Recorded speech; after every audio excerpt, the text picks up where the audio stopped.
Jogadores feridos, cansados, em silêncio. De repente, uma votação. Eles precisam decidir se continuam no jogo mortal ou se saem dali. Mas voltar para casa significa encarar dívidas, miséria e uma sociedade que os devora em silêncio. Eles votam. A maioria decide continuar. A pergunta que ecoa na cabeça do espectador é inevitável. Eles tinham escolha? Agora pense na democracia. Você acorda, faz seu dever cívico, vota. Uma sensação de dever cumprido. Mas no fundo, algo permanece estranho. A sua vida mudou mesmo depois da eleição? Ou tudo continuou exatamente como antes? Você vota, mas os bancos continuam lucrando como nunca. Você vota, mas os alimentos não param de subir. Você vota, mas quem governa parece cada vez mais distante da sua realidade. Será que você está decidindo alguma coisa? Ou apenas participando de um jogo com regras que nunca foi você quem escolheu? Hoje vamos mergulhar nesse jogo, a democracia moderna, e desmontar suas peças uma a uma. Vamos falar sobre eleições, desigualdade, neoliberalismo, privatizações e até sobre como a China propõe outro modelo possível. No final, a pergunta que fica é: você chamaria isso de democracia? Em 2022, o Brasil parou diante de uma eleição que parecia decidir o destino do país. Lula venceu com 50,9% dos votos válidos. Bolsonaro, 49,1%. Uma diferença mínima, mas ainda assim suficiente para um lado comemorar e o outro se sentir completamente excluído. A pergunta que surge é desconfortável. Se quase metade da população rejeitou o presidente eleito, ele representa de fato o povo? Na lógica da democracia liberal, basta um voto a mais. Mas na prática, isso significa que milhões de pessoas acordaram no dia seguinte, sentindo que não têm voz, que não são ouvidas, que o Estado está contra elas. A maioria vence e a minoria engole o resultado. Mas quando essa minoria é quase metade do país, estamos mesmo falando de um sistema justo? A democracia moderna se apoia na regra da maioria, mas ignora o que essa maioria representa. Muitas vezes, ela é moldada por propaganda, fake news, manipulação emocional e desigualdade de acesso à informação. E o mais grave, essa maioria muda o tempo todo. O que era a vontade do povo ontem, amanhã já não é mais. Será que esse modelo, que pode excluir milhões com um simples resultado de urna, ainda pode ser chamado de democrático?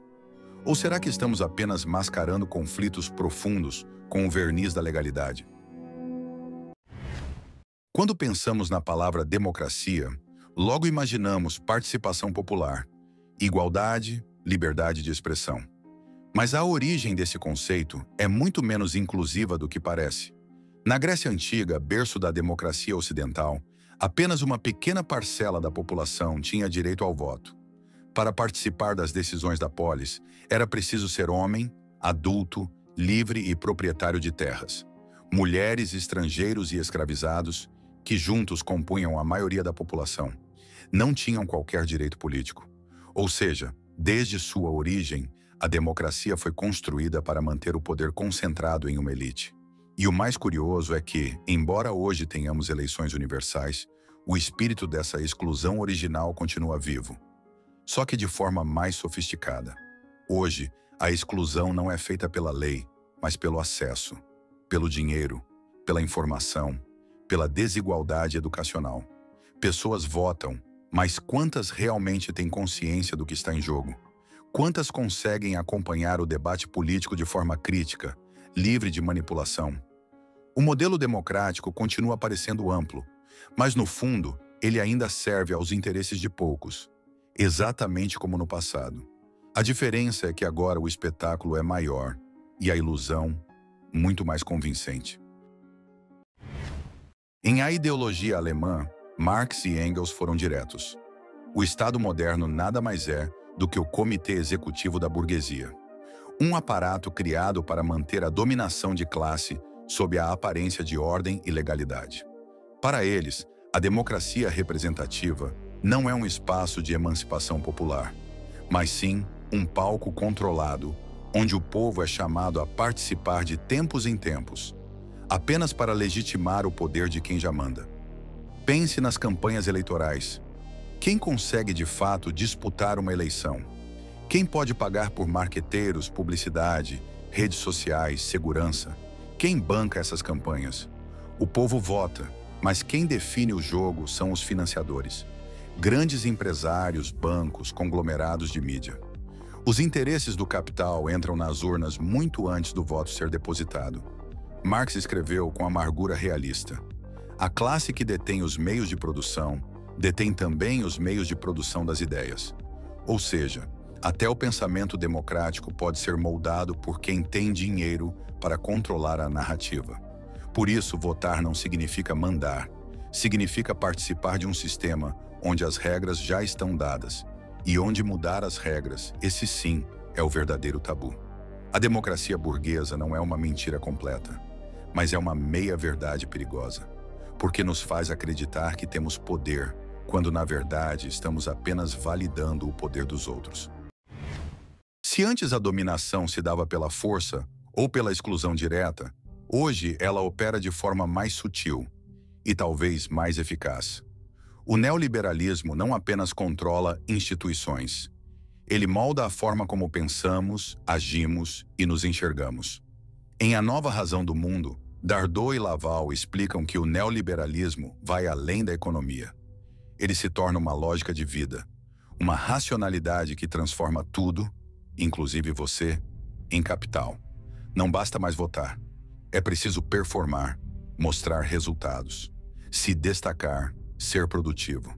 Em casa, no trabalho, nas redes sociais. A democracia vira um show e o cidadão um competidor. O Estado deixa de ser mediador e se transforma em empresa. Corta gastos, vende patrimônio público, cobra metas de eficiência. A política vira gestão. A justiça vira planilha. O povo vira estatística. E o mais cruel, essa lógica é internalizada. Cada pessoa passa a cobrar de si mesma o desempenho que o sistema exige. A ansiedade, a exaustão, o medo de falhar, tudo isso é sintoma de uma democracia contaminada por uma lógica empresarial. Você não é mais um cidadão com direitos. É um CPF tentando sobreviver no mercado. Um número tentando fazer bonito no sistema. E nesse cenário, a democracia não é mais sobre bem comum. É sobre sobrevivência, competição, exclusão. A nova forma de dominação não reprime. Ela seduz e nos convence de que ser livre é ser produtivo.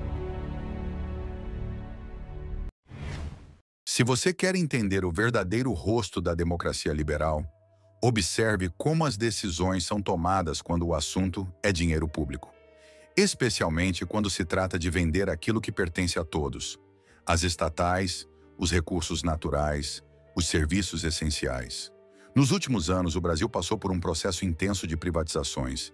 Empresas de energia, saneamento, transporte foram entregues à iniciativa privada, sob a promessa de eficiência e modernização. Mas o que veio depois? Tarifas que explodiram, qualidade dos serviços que caiu, trabalhadores demitidos em massa e, acima de tudo, um povo que não foi consultado em nenhuma dessas decisões. O documentário Privatizações, a distopia do capital, mostra com clareza esse processo. Governos pressionados por interesses do mercado e por organismos internacionais entregaram ativos públicos sem qualquer debate com a sociedade. Tudo feito por cima, sob o discurso de que o Estado é ineficiente e que o mercado resolve. Mas o mercado resolve para quem? Para o investidor estrangeiro que lucra, para o político que ganha comissões, para o executivo que assume a empresa e multiplica seus bônus. Não para quem depende de transporte lotado, de água limpa, de energia barata. Privatizar é vender o que é nosso, mas sem nos perguntar nada.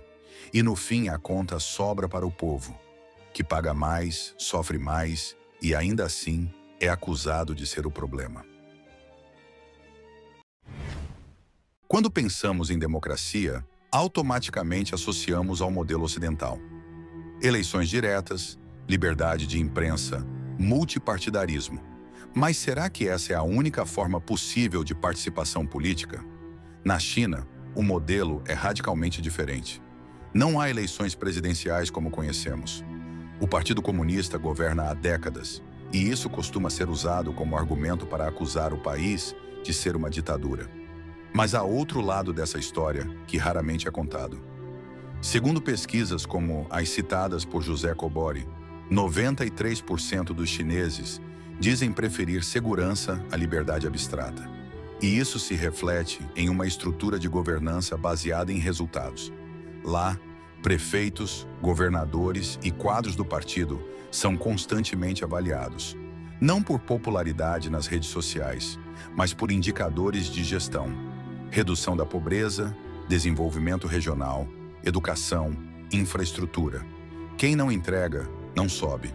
É uma lógica que se aproxima mais de uma meritocracia administrativa do que de um teatro eleitoral.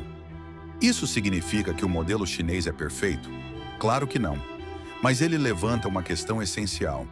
Será que a nossa visão de democracia é realmente universal? Ou será que insistimos em exportar um modelo falho, disfarçado de liberdade, enquanto ignoramos alternativas que desafiam nossa zona de conforto? A China não tem democracia como a entendemos, mas talvez tenha mais participação real do que muitas das nossas repúblicas populares, eleitas a cada 4 anos. Voltamos ao início. Os jogadores de Round 6 retornam ao jogo por vontade própria.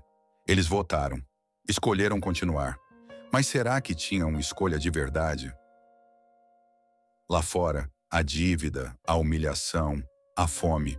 No jogo, pelo menos há uma chance, ainda que seja uma roleta russa. Essa é a metáfora perfeita da nossa democracia contemporânea. Você escolhe. Mas entre o quê? Entre candidatos que respondem aos mesmos interesses, entre partidos que negociam com as mesmas corporações, entre promessas recicladas e frustrações anunciadas. Você vota, mas o sistema continua. A desigualdade aumenta, a violência cresce, a desesperança se espalha. A democracia virou um jogo de cartas marcadas. O voto virou moeda de validação. E o cidadão, um peão que pensa estar no controle, mas só participa do espetáculo que já tem roteiro pronto. Se quisermos falar de verdadeira democracia, precisamos ir além das urnas.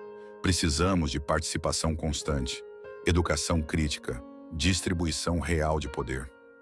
Precisamos de um povo que não apenas vota, mas decide, que não apenas escolhe, mas constrói. Porque no jogo atual, a sensação é clara. Você participa, mas quem ganha é sempre o dono do tabuleiro.